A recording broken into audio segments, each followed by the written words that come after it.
I recently got 99 herb lore while making some nice profit because of 2 skilling items, Alchemist Amulet and Prescription Goggles, both obtained from the Mastering Mixology minigame. And that made me wonder how many amazing skilling items there are in the game that every Runescape account needs. So I decided to make my own personal top 10 list in no particular order and give you small extra tips along the way that many players don't know about. I will say I won't talk about skilling outfits. I think they deserve their own category and there's just so many of them. But things like full graceful, rogues outfit, prospectors, anglers and many more are a staple on any account. So if you want me to make an entire video on those, let me know. But for now, let's begin. Number 1. Since we're already on the topic of herb lore, I'm gonna start with the Reagent's pouch. This is how I did herb lore to 99. Take 26 Aldarium and put them into the pouch. Take 26 Huasca potions and turn them into prayer regen potions. Jagex did recently make a nice quality of life change where you can fill and empty the pouch while your bank interface is open, so the process itself is pretty fast and efficient. While I have the Alchemist Amulet and Prescription Goggles equipped, I made around 50k profit per inventory while also getting 300,000 herb lore experience per hour. But it actually has some other uses as well.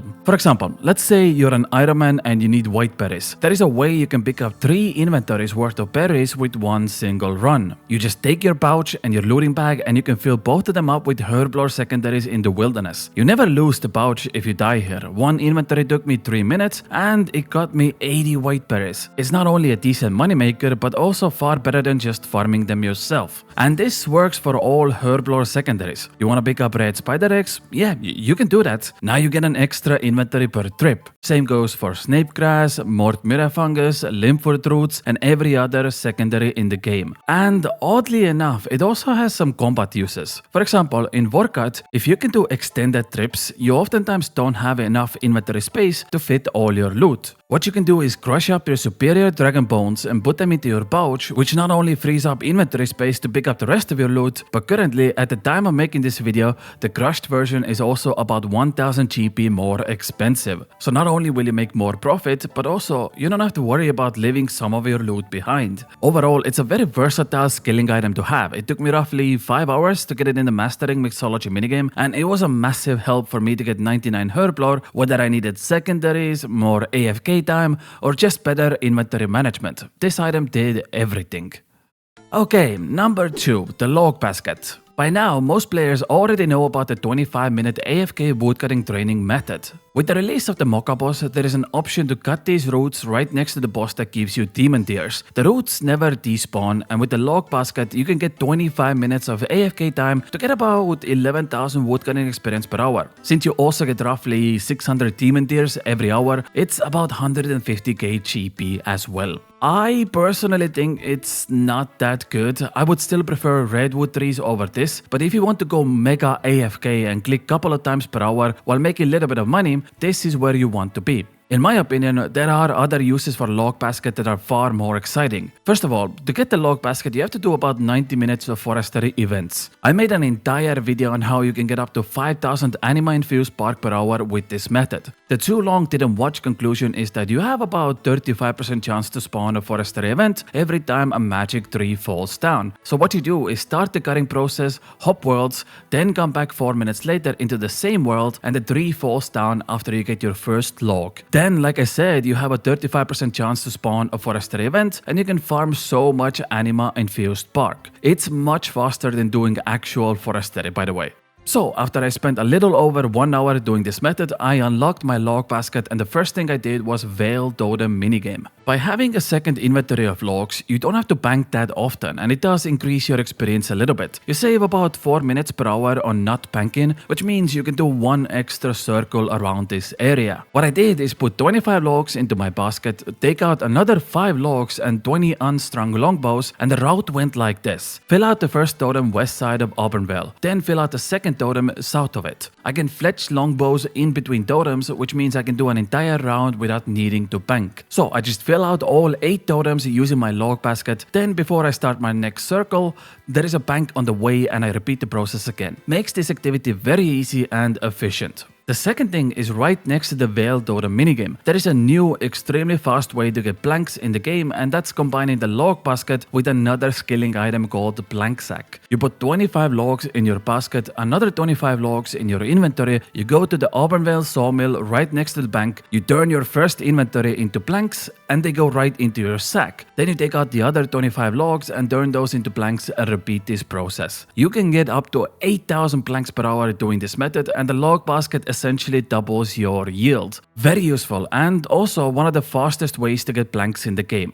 Another option using similar method is doing this in Prifddinas. There are mahogany and teak logs right next to the sawmill. So this is what you can do with the blank sack and log basket. I turn my first inventory of mahogany logs into blanks and put them into my sack. The second inventory of mahogany logs I just store inside my log basket, and the final inventory is also turned into blanks, and then you bank all 3 inventories of supplies with one go and repeat the process. It's not super efficient, but it's a nice balance between getting blanks, getting logs, getting woodcutting experience, and preparing for your construction grind with minimal loss of time.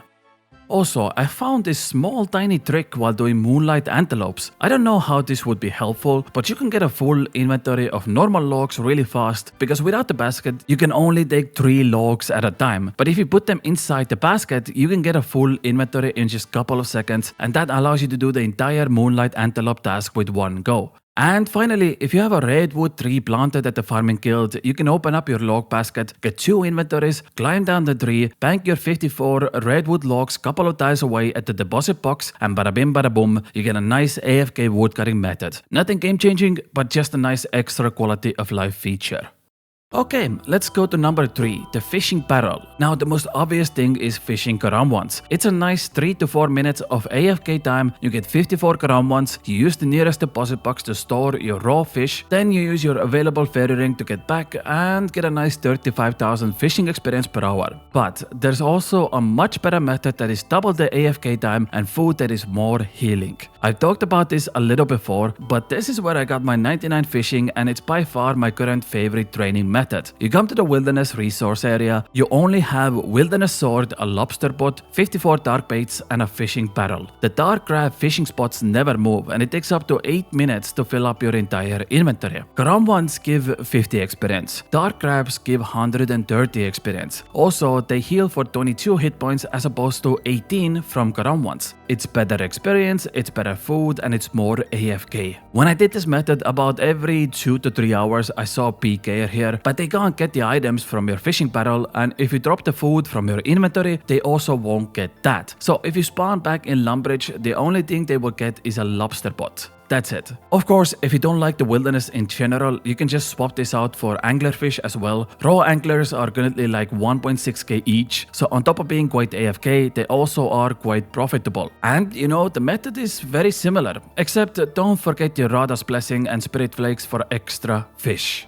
Another option I really enjoyed was fishing sacred eels. I see a lot of people coming here with a knife and immediately turning them into Solra scales, but there is actually a slightly better option. Once your fishing barrel and your inventory is full, you can just bank them at the deposit box few tiles away. Whenever you're done with your fishing training, you should use this item called Chef's Delight. You see, if you have 99 cooking, you can get a +5 boost with the Chef's Delight, which brings your cooking level to 104. On average, you get an extra Solra scale every time you cut your fish, and that is roughly 12.5% more scales than you would get normally. This also means you don't have to do them immediately. The sacred eels can just stay in your bank, and you can do them whenever you run out of scales or whenever the price of scales goes up. I find this way not only more profitable and giving more yield, but the fishing part is also much more AFK because the fishing barrel and the deposit box being few tiles away. Another use of the barrel is Chambers of Serik entrance. There is a barbarian fishing spot right here and it's about 10 seconds away from the bank. This is roughly 50,000 fishing and 5,000 experience in both agility and strength. The reason I like this over the barbarian spot is because banking is in general much less clicking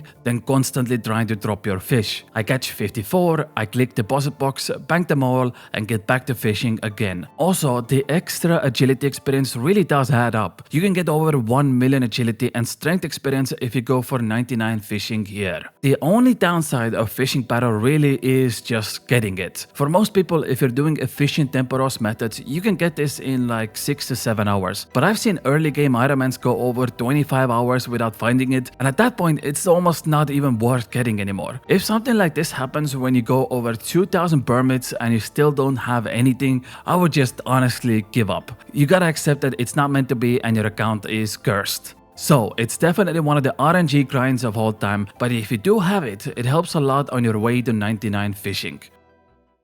Number 4, the Imcando Hammer. Now, I personally been missing out on this item for a long time, but just recently I did the grind and it's been such a nice quality of life improvement over many things in the game. The TLDR guide on how to get it is just mining these Baronite rocks until you have a full inventory, then you run east to the anvil and smash them up. Each individual ore has a 1 in 400 chance to give you the broken version of the hammer, and then you can use shards to repair it. It's that easy. This place also gives you tons of other collection log items on the way, so it wasn't that bad of a grind and it only took me 2 hours to get it. As for the main uses, obviously I have to mention construction and smithing. When I did my mahogany homes, it was nice to have an extra inventory space. For smithing, occasionally I really enjoy something like doing addy bolts. It's super AFK, decent experience, and you make some nice profit as well. Having that extra inventory space for smithing feels nice, and it really does add up if you're doing thousands of adamant bars at a time. For minigames, the biggest ones are Temporos and Barbarian Assault. In Temporos, again, extra inventory space, plus unlike the normal hammer, the Imcando one doesn't get washed away or destroyed by the flames, so it's one less thing to worry about. For Barbarian Assault, it's actually best in slot for the defender role. You can't take a normal hammer with you into the game, you have to pick up the one inside the room, but you can take Imcando Hammer. Extra inventory space when you need the bait and makes the role slightly easier. And finally, in Winter Dot, you once again save an extra inventory space when repairing the braziers. You can even do Bruma Torch on main hand and Imcando Hammer offhand. This acts both as a tinderbox and a hammer. When it comes to miscellaneous items, I really liked using it at the Motherlode mine. Having both the pickaxe and the hammer equipped allows you to fix the wheels without sacrificing inventory space again.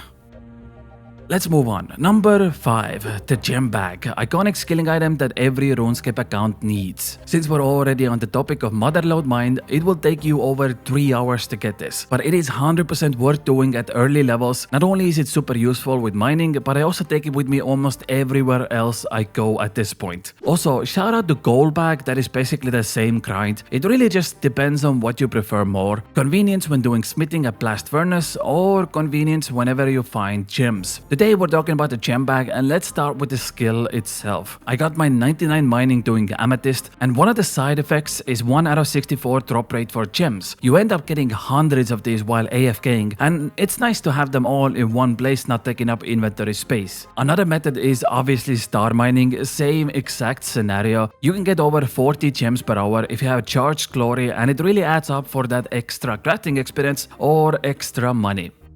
Besides mining, best case scenario for me was either Slayer tasks or thieving. For example, pickpocketing Tsar Hur with Ice Gloves and Ring of Wealth gives you hundreds of gems per hour on top of decent thieving experience. Gem Bag is really good here since it prolongs your trips and makes this training method much more enjoyable. Another pickpocket method is gem stalls. Not as popular these days, but you can pretty easily set up the Varlamore gem stall spot without ever getting caught. Since it respawns every 60 seconds, you can start by stealing from the furthest end of one of the stalls, then run to the other side of the stall, and once both are empty, you can hop worlds and repeat this again. With the Gem Bag in your inventory, you can easily get over 200,000 thieving experience an hour, and your loot is hundreds of uncut gems. It's not as popular as some of the other methods, but honestly it's a very nice experience, and like with everything else, the gems are just an added benefit. Also, gem stalls have one of the best chances of getting the Rocky Bet, which once again is just another benefit on top of everything else. Or something like Slayer. Whenever I do tasks like Dust Devils, I always bring a Gem Bag with me. Bursting extended Dust Devils with Slaughter Bracelet means you get approximately 300 KC per task, and since the gem drops are 1 out of 11, you can expect to get over 25 gems per task. Nothing game changing, but you're gonna do dozens of Dust Devil tasks while training up your Slayer anyways, and again, it all adds up.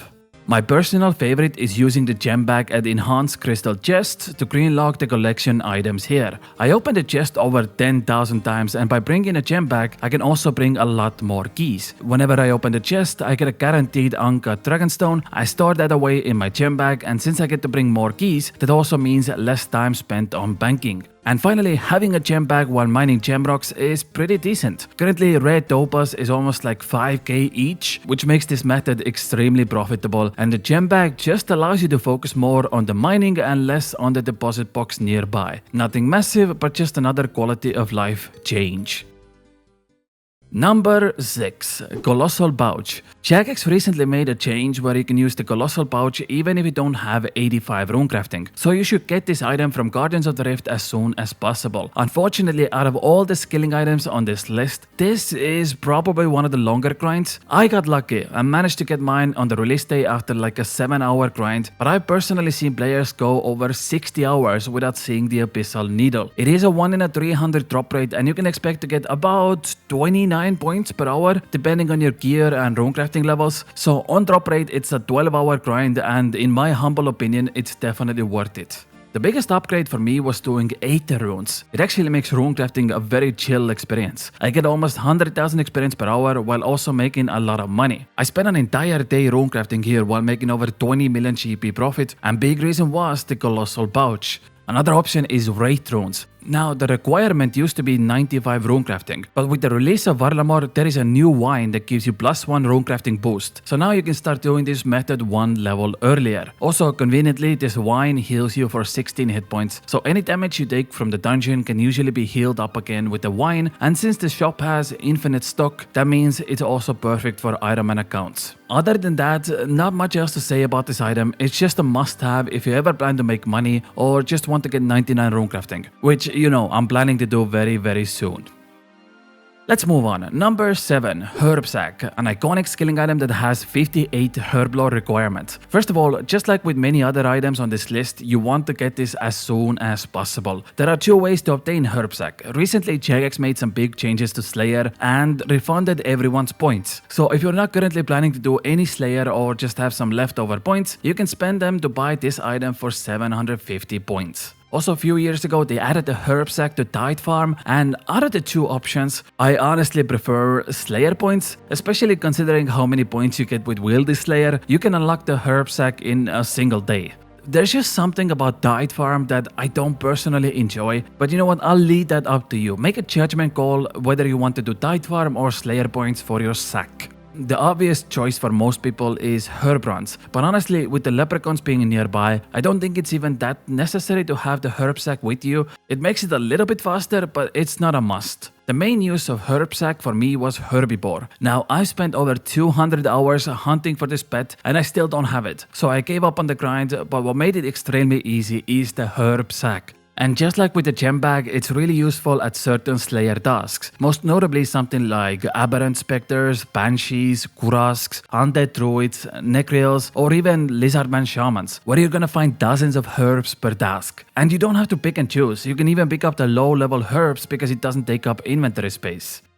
Number 8. Hunter's Kit. I recently got 99 Hunter doing Hunter Rumors, and I've even made an entire video about how good Hunter Rumors are for early game accounts, so I had to put the Hunter's Kit into this video as well. If you don't know, it can store 32 different items ranging from outfits, supplies, rings, jars to even fishing nets and ropes. It's a 1 in a 50 drop rate, and on average you can do roughly 10 Hunter Rumors per hour depending on how you set up your block list. So it's realistically like a 5-hour grind depending on how efficient you are. First thing that comes to my mind is magic imp boxes, which can be stored inside the kit. It almost acts like a pseudo deposit box. Whenever I have some leftover supplies from my Hunter Rumors, I just take out one imp in a box, use it on the item I want to get rid of, and the imp sends it to bank for me. Whether it's hides, bones, antlers, chins, moths, or any other Hunter supplies. It's nothing massive, but once again, a very nice quality of life feature to have. Also, if you're an Iron Man and you want to get early game Moonlight moths, you can buy the the butterfly jars directly from any of the hunter shops and put them into your kit without needing to bank. You can store as many of these as you want, and whenever you get another moonlight or sunlight task, you can just take few of them out and it helps you a lot at the beginning. And finally, Jagex made a recent change where you can store Ring of Pursuit in the hunter's kit, which basically has a chance to tell you the entire track of the kebbit with one go. It's actually faster than using RuneLite plugins, so if you get an early hunter task that requires you to hunt down kebbits, it makes your life so much easier.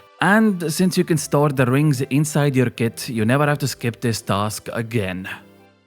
Number 9. This is a bit of an odd one, but I actually found this quite useful. Costume Needle. You can obtain this item after the completion of Death on the Isle quest, which takes about 25 minutes to finish. The needle has one single purpose. While you have this in your inventory, you don't need thread to craft items. This might not seem like a lot, but it makes crafting much more enjoyable. For example, take black T-hide bodies. With the thread, you always had 2 leftover T-hides after finishing your inventory. Now, since you have 27 inventory spaces available, that leaves you perfectly with 9 black T-hide bodies at the end with no waste. That means you get 258 crafting experience more per inventory, and that adds up if you're doing thousands of T-hides on your way to 99 crafting. If you plan on using needles in your crafting training, you need to have this item before you start. It helps you out so much. Now, before we get to the last item, I want to give a shout out to Magic Secateurs, the OG skilling item that came out almost 20 years ago and helped many people get extra yield on their herb patches. Very cool. And the final conclusion, number 10, Fletching Knife. The way to obtain this item is through Veil Totem minigame. I went mega dry here. I spent about 6 hours doing this minigame, and for the love of me, I couldn't find this knife. But luckily, there's also a shop that has dry protection and sells the knife for 350 points. Obviously, it's given that the fletching knife is really good at a fletching activity. The purpose of this knife is to save you 0.6 seconds every time you fletch an item. So not only can you fletch your minigame items faster, but even fletching unstrung bows between the totems is now much faster. And once again, repeat it with me, it all adds up. I talked about Wintertop before, and that's because it also works on Bruma logs, which means you get the entire inventory done about 33% faster than you would with normal knife. It's an absolute must here. I wouldn't even think about doing Wintertop before you get this knife, because it makes everything else so much faster. A 50-hour Wintertop grind can now be reduced to 40 hours, or even less, all because of this knife. Then we had the fact that you can equip it. Now, you can't fletch items in your inventory while you have it equipped, but it's actually really good during something like hunter rumors. You can set up things like pitfall traps while you have this equipped, or even example deadfall traps with boulders. All of this saves you another inventory space. Or you can just go simple. With a normal knife you can fletch up to 1800 logs per hour. With this knife that goes up to 2700 logs. If you feel like doing AFK redwood logs and you still want to gain some fletching experience, I really like turning my logs into arrow shafts. You still get some experience, but now it's 33% faster. And that's it. If you want to see more guides like this, consider helping me out and subscribing so you don't miss out on the next video. Thank you so much, and I'll see you in a few days with another one. Bye!